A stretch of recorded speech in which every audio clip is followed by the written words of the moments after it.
तो अजय जी, आज हमारे दर्शकों के लिए आप क्या जानकारी लेकर के आए क्रूड के बाजार से? आज कमोडिटी में हम देखेंगे एनर्जी मार्केट को पूरा ओवरव्यू, बिकॉज हमने देखा 2022 फरवरी 22 तारीख एक ऐसी डेट थी जिसके बाद पूरे एनर्जी मार्केट में एक हलचल मची और जिसका इम्पैक्ट फाइनेंशियल मार्केट पे भी पड़ता हुआ दिखाई दिया। कमोडिटी तो है क्रूड ऑयल और सबकी जेबों पे भी फर्क। तो हम आज का थोड़ा सा ये सेशन हल्का सा बड़ा हो सकता है, 1-2 मिनट, लेकिन कोशिश यही है कि पूरा स्नैपशॉट हम समझे। तो सबसे इम्पोर्टेंट है, अभी भी ये लड़ाई चालू है और माना ये जा रहा है कि जो रशिया और यूक्रेन के बीच में जो लड़ाई चल रही है ये लैंड को लेकर है। ये लैंड को लेकर नहीं है, ये कमोडिटी को लेकर, और इसका हमने असर आते भी देखा एनर्जी पे। जैसे हम जानते हैं काफी ज्यादा कच्चा तेल रशिया प्रोड्यूस भी करता है, एक्सपोर्ट भी करता है। गैस में नंबर 1 है प्रोडक्शन के अंदर, जो यूरोप के अंदर सप्लाई देती है, और इसका पूरा जो टारगेट लग रहा है अभी वो है यूरोप। यूरोप में हम देख रहे हैं कि जिस ढंग से स्ट्रगल कर रहा है एनर्जी को लेकर, नो डाउट पिछले हफ्ता 15 दिन के अंदर काफी रिलीफ मिला है हमें एनर्जी प्राइसेस के अंदर। इंटरनेशनल में भी हमने देखा कि प्राइसेस $8 के नीचे आ चुका है, बट अभी भी यूरोप में काफी बड़ा एनर्जी क्राइसिस है, बिकॉज 70% के लगभग जो गैस आती है वो रशिया के थ्रू आती है, और हमने देखा रशिया एक तरह से सप्लाई गल्फ बना के कंटिन्यू ट्रेड कर रहा है, जिसकी वजह से यूरोप के अंदर हमने एक चॉकअप जैसी सिचुएशन बनी, जिसकी वजह से नेचुरल गैस में जबरदस्त तेजी आई। और कहीं ना कहीं जो यूरोप की जो गवर्नमेंट है वो नई सप्लाई को ढूंढने की पूरी कोशिश कर रही है, यूएस से सप्लाई ले रही है, बिकॉज यहाँ पे आप देख सकते हैं कि रशिया से जो नॉर्थ स्ट्रीम पाइपलाइन 1 और 2 है ये पूरे जर्मनी को सप्लाई करती है, और रशिया ने इसी चीज को रोक रखा है, जिसके चलते हमने देखा वहां पे इन्फ्लेशन, एनर्जी इन्फ्लेशन काफी ज्यादा बढ़ चुका है, और जो आम आदमी है उनको सबसे ज्यादा इलेक्ट्रिसिटी, गैस, फूड बिल, इन सब का इम्पैक्ट पड़ता हुआ दिखाई दिया है। यहाँ पे हम देख रहे हैं कि रशिया एक तरह से ब्लैकमेल या एनर्जी ब्लैकमेल हम बोल सकते हैं, ऐसा सिचुएशन क्रिएट कर रहा है, जिसकी वजह से जर्मनी के अंदर कहीं ना कहीं जो ये लड़ाई में जो अपोज हो रहा है, यूक्रेन को अपोज करने के लिए बताया जा रहा है। और यहाँ पे हम देख रहे हैं इसका कैस्केडिंग इफेक्ट हम देख रहे हैं, सबसे ज्यादा इम्पैक्ट जर्मनी में पड़ा है, फिर बाकी कंट्रीज में भी पड़ना चालू हो चुका है, क्योंकि जो सप्लाई कटी है इसका इमीडिएट रिफिलमेंट नहीं हो पा रहा है, जिसके चलते कोल के भाव, कच्चे तेल के भाव या अदर सोर्स ऑफ एनर्जी है, इन सब पे भी इम्पैक्ट पड़ता हुआ दिखाई दिया। ओवरऑल अगर एनर्जी की अब तक की सिचुएशन की अगर बात करें तो कच्चे तेल में हमने लगभग 65% की तेजी देखी है, गैस में 30% की देखी है, US electricity all time high पे पहुंचना चालू हो चुके हैं। यहाँ पे जो नॉर्मल आम आदमी के बिल की बात करें तो आप देख सकते हैं 2005-6 से धीरे धीरे रैपिडली बढ़ रही थी, बट यहाँ पे जो स्पाइक आए हैं ये कहीं ना कहीं कोल के प्राइसेस में हमने 400% से ज्यादा की सप्लाई भाव में बढ़ोतरी होते हुए देखी। तो कहीं ना कहीं पूरा ही एनर्जी मार्केट के अंदर हमने एक जबरदस्त तेजी देखी, चाहे यूएस हो, क्योंकि यूएस भी अब सप्लाई करना चालू कर चुका है यूरोप को, और उसका कैस्केडिंग इफेक्ट पूरे यूरोपियन मार्केट में और डोमेस्टिक मार्केट में पड़ता हुआ दिखाई दिया। इसी के साथ साथ हमने देखा कि यूएस ने कच्चे तेल के भाव को कम करने के लिए अपनी जो स्ट्रेटेजिक रिजर्व्स है वहां से हमने काफी ज्यादा सप्लाई जो है वो मार्केट में पंपिंग करते हुए देखा, जिसके चलते अब हुआ क्या है कि यूएस के अंदर जो स्ट्रेटेजिक रिजर्व है वो लगभग 40 साल के लो पे पहुंच चुका है। ये काफी कंसर्निंग है, बिकॉज अगर ये लड़ाई खत्म नहीं होती है और लेट से प्राइसेस कम नहीं होता है और ज्यादा हरिकेन सीजन भी चल रहा है, डिमांड भी धीरे धीरे इंप्रूव हो रही है, तो कच्चे तेल को और बड़ा एक बाउंस मिल सकता है। तो अब तक के इसमें हमने देखा कि जो ये लड़ाई हुई है रशिया और यूक्रेन के बीच में, इसके अंदर रशिया का दबदबा काफी ज्यादा रहा है, जहां पे हम देख रहे हैं कि एनर्जी क्राइसिस पूरे यूरोप को हिलाते हुए दिखाई दी, जिसका इम्पैक्ट हम यूएस पे भी पड़ते हुए देख रहे हैं, चाहे कच्चे तेल की बात करें, चाहे कोयले की बात करें, और सभी कंट्रीज जो ऑयल रिजर्व्स के अंदर अपना दबदबा रखता है सब पे इम्पैक्ट पड़ रहा है। बिकॉज ऑलरेडी ओपेक प्लस ने भी, आप देखिए पहले के महीनों में ओपेक प्लस बोल रहा था कि हम प्रोडक्शन बढ़ाएंगे, प्राइसेस को एक नॉर्मल लेवल पे लेके आएंगे, बट जिस तरह से यूएस की जो पॉलिसी रही है मिडिल ईस्ट को लेकर वो थोड़ी कंसर्निंग रही है। सऊदी सबसे बड़ा प्रोड्यूसर है कच्चे तेल का, इन्होंने पिछले महीने की मीट में, अगस्त महीने की मीट में क्लियरली मना कर दिया था कि हम फर्दर कोई प्रोडक्शन कट नहीं करेंगे, इनफैक्ट 1 मिलियन बैरल से प्रोडक्शन बढ़ाएंगे, सॉरी प्रोडक्शन कोई नहीं बढ़ाएंगे, प्रोडक्शन कट करेंगे, जिसके बाद हमने कच्चे तेल को फिर से तेजी लेते हुए देखा। अभी भी ब्रेंट अगर हम बात करें तो लगभग 90 के इर्द गिर्द ही घूम रहा है। तो कहने का जितने भी ऑयल कंपनीज है ऑयल कंट्रीज है, यहाँ पे हमने इंटरनल इकोनॉमी कोलैप्स भी होते हुए देखा, जिसके चलते कोई भी कंट्री प्रोडक्शन कट के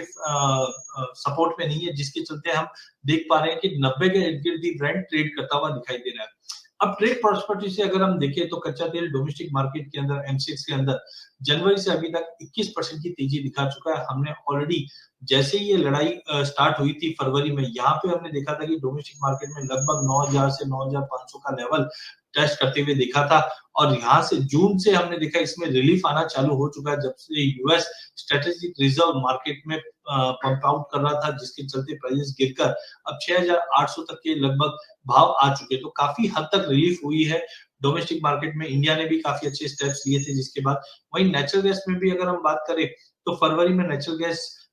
एमसीएक्स पे लगभग 300 रुपए का भाव चल रहा था, जो जैसे जैसे क्राइसिस बढ़ रहा था हमने देखा 700 का लेवल छू चुका था, फिर थोड़ा कम हुआ, बट अब जिस ढंग से नॉर्थ स्ट्रीम पाइपलाइन में सप्लाई में कटौती हुई है, फिर से एक तेजी बनी है, जो लगभग 750 के ऊपर के भाव फिर से हमने अगस्त मंथ में देखा है, बट टेम्पररी थोड़े रिलीफ मिल रहे हैं, जिस ढंग से जर्मनी के अंदर जो स्टॉक पोजीशन है विंटर के लिए वो 85-90% के करीब है, जिसके बाद प्राइसेस में गिरावट आना चालू है, बट अभी भी एनर्जी में कुछ बड़ी कमी आ जाएगी ऐसा सिनेरियो लग नहीं रहा है, क्योंकि टाइमिंग हम देख रहे हैं कि डॉलर में जिस ढंग से तेजी बनी हुई है, ये थोड़ा बहुत कच्चे तेल पे दबाव ला रहा है, या हम इन्वेंट्री में थोड़ा सा जंप अप आते हुए देखा। पैंडेमिक के चलते चाइना के अंदर भी जो डिमांड थी उसमें भी हमने थोड़ी सी कमी आते हुए देख रहे, तो एक तरफ देख रहे हैं कि डिमांड कंसर्न्स बन रहा हुआ, आईईए ने ऑलरेडी फोरकास्ट रखा है अगले साल की जो ग्रोथ है, ग्लोबल इकोनॉमी की ग्रोथ, वहां पे कटौती की है, तो एक तरफ हम देख रहे हैं कि डिमांड कंसर्न्स बन रही है, दूसरी तरफ सप्लाई कंसर्न्स भी बन रहा है, जिसकी वजह से प्राइसेस लगभग 90 के आसपास ब्रेंट ट्रेड कर रहा है। वहीं नेचुरल गैस की अगर बात करें तो टेम्पररी एक रेल यूनियन की हड़ताल होनी थी, जिसके चलते प्राइसेस में रैली आई थी, बट अब वो बाईपास हो चुका है, जिसके चलते प्राइसेस में एक वापस पुल बैक आता हुआ दिखाई दिया है। बट सबसे इंपॉर्टेंट रहेगा विंटर, क्योंकि जनरली हम देखते हैं अगले 2-3 महीना यूरोप के अंदर काफी बड़ा विंटर की डिमांड रहती है। यहाँ पे हमने कुछ लॉ भी पास होते हुए देखे यूरोप में कि 19 डिग्री के ऊपर कोई भी हीटिंग नहीं करेगा, अदरवाइज कुछ स्ट्रिक्ट एक्शन लिया जाएगा, जो दर्शाता है कि यूरोप में गैस का कंजम्पशन विंटर्स में कितना इंपॉर्टेंट हो जाता है। टेक्निकली चार्ट्स की अगर हम बात करें तो कच्चे तेल में हमने जून ऑनवर्ड्स एक अच्छी खासी गिरावट देख रहे हैं, प्राइसेस लगभग अभी 200 मूविंग एवरेज के नीचे ट्रेड कर रहा है। टेक्निकल ग्राउंड पे अगर हम बात करें तो यहाँ पे हम बोलते हैं कि एक शॉर्ट लॉन्ग टर्म क्रॉसओवर जो हम 200 मूविंग एवरेज के नीचे प्राइस चली जाती है, तो कहीं ना कहीं अभी प्राइसेस 6600 6700 का सपोर्ट ले रहा है, बट चार्ट स्ट्रक्चर के हिसाब से अगर देखें तो प्राइसेस में रिलीफ आते हुए जरूर दिखाई देगा, जिस ढंग से यूएस और बाकी कंट्रीज सप्लाई की और पे या फिर हम बोल सकते हैं जो इकोनॉमिकल ग्रोथ कंसर्न्स बताया जा रहा है, उसके से कच्चे तेल में तो टेक्निकली थोड़ा वीकनेस दिखा रहा है, बट नेचुरल गैस के अंदर अभी भी काफी दूर है सिचुएशन, बिकॉज यहाँ पे हमने मल्टीपल ऑफ टाइम देखा है प्राइस 600 का लेवल छूता है और फिर रिकवरी करता है। अब आगे जाकर रशिया और जर्मनी या रशिया और यूरोप के बीच में क्या इंपॉर्टेंट फैक्ट बनने वाला है वो इंपॉर्टेंट रहेगा, बिकॉज अगर यूरोप में गैस के प्राइसेस कंटिन्यू एलिवेटेड लेवल्स पे रहते हैं तो इसका असर यूएस पे भी पड़ेगा, क्योंकि यूएस एक मात्र काफी बड़ा एक्सपोर्टर है गैस का यूरोप के लिए एज ऑफ नाउ, तो वहां पे भी हम देखते हैं शॉर्टेजेस रहेगा। तो आने वाले महीने आप ध्यान रखिए पूरे एनर्जी के अंदर जो जियोपॉलिटिकल कंसर्न्स बन रही है ये पूरा इंपैक्ट करेगा। यहाँ पे आप सीजनलिटी देख सकते हैं, कच्चे तेल में वैसे भी सितंबर मंथ थोड़ा बहुत सपोर्ट मिल सकता है, but October November December generally हम देखते हैं कि सीजनलिटी के पॉइंट ऑफ व्यू से मार्केट के अंदर गिरावट रहती है ऑन एन एवरेज। वहीं अगर नेचुरल गैस की अगर हम बात करें तो ये काफी इंपॉर्टेंट है, क्योंकि यहाँ पे हम देखते हैं सितंबर अक्टूबर नवंबर जो कि विंटर पीरियड होता है यूरोप के लिए, यहाँ पे अब तक हमने हमेशा तेजी ही देखी है। तो नेचुरल गैस में हो सकता है प्राइसेस में आने वाले दिनों में कंटिन्यू तेजी मेंटेन रहे, बट कच्चा तेल यूएस पूरी कोशिश कर रहा है कि सप्लाई बढ़ाई जाए, और जो इकोनॉमिक प्रोजेक्शंस आगे के आ रहे हैं ये कच्चे तेल पे दबाव लाने की पूरी कोशिश कर रहे हैं। तो जो देखिए कोई डेटा आता है तो उसको हम एनालाइज इजीली कर सकते हैं, बट कहीं ना कहीं जो यूएस की पॉलिसी रशिया की पॉलिसीज है वो काफी इंपॉर्टेंट रहेगी। इसका इम्पैक्ट आप देखेंगे आपके शेयर बाजार पे भी पड़ता हुआ दिखाई देगा, जैसे मैंने पहले भी स्लाइड शेयर की थी कि कच्चे तेल से हम लगभग काफी हमारे सेक्टर से जो इम्पैक्ट करते हैं, चाहे गैस के स्टॉक्स की बात करें, चाहे ओएमसीज की बात करें हम, चाहे केमिकल कंपनीज की बात करें, एविएशन सेक्टर है, या हम बोल सकते हैं रोड एंड रूफिंग सेक्टर्स है, तो ये सारे स्टॉक्स है जिन पे इम्पैक्ट पड़ सकता है। अगर कच्चे तेल में गिरावट आएगी तब बेनिफिट भी होगा, और कच्चे तेल में तेजी आती है तब भी इम्पैक्ट। तो ये सारे स्टॉक्स के ऊपर भी नजर रखिए, चाहे ओएनजीसी की बात करें, चाहे गुजरात गैस है, ये सभी पे इम्पैक्ट। तो आज हमने सबसे पहले देखा कि एनर्जी प्राइसेस में 2022 के अंदर, चाहे कच्चे तेल की बात करें, चाहे नेचुरल गैस की बात करें, यहाँ पे हमने जबरदस्त तेजी बनते हुए देखी, बिकॉज जियोपॉलिटिकल कॉन्फ्लिक्ट मार्केट में बनता हुआ दिखाई दिया। करंट सिचुएशन की बात करें तो हमने देखा कि कच्चे तेल में तो थोड़ा बहुत रिलीफ आना चालू हो चुका है, जो हमने $125 से लगभग $90 के करीब इस वक्त ब्रेंट ट्रेड कर रहा है, बट नेचुरल गैस अभी भी एलिवेटेड लेवल पे जो $60.5 के करीब ट्रेड कर रही है। और ऑलरेडी हमने देखा कि जो स्टेप्स गवर्नमेंट सब ले रही है वहां से कच्चे तेल में तो रिलीफ मिल रहा है, बट नेचुरल गैस में अभी नहीं, जिनका इम्पैक्ट हम इक्विटी मार्केट पे भी पड़ते हुए देख पा रहे हैं। ऑलरेडी हमने जितने भी केमिकल, पेंट, ये जितने भी स्टॉक्स है, सेक्टर्स है, उस पे भी इम्पैक्ट पड़ता है। तो आने वाले दिनों के अंदर काफी इंपॉर्टेंट रहेगा कि आगे का सिचुएशन क्या रहेगा एनर्जी मार्केट में जियोपॉलिटिकली। जी, ये बेहतरीन जानकारी और बहुत जरूरी इसलिए भी हो जाती है क्योंकि ये अब अगला शायद एक जो सबसे बड़ा टॉपिक होने वाला है, सबसे बड़ा इशू होने वाला है आगे चल करके, क्योंकि ये कहीं ना कहीं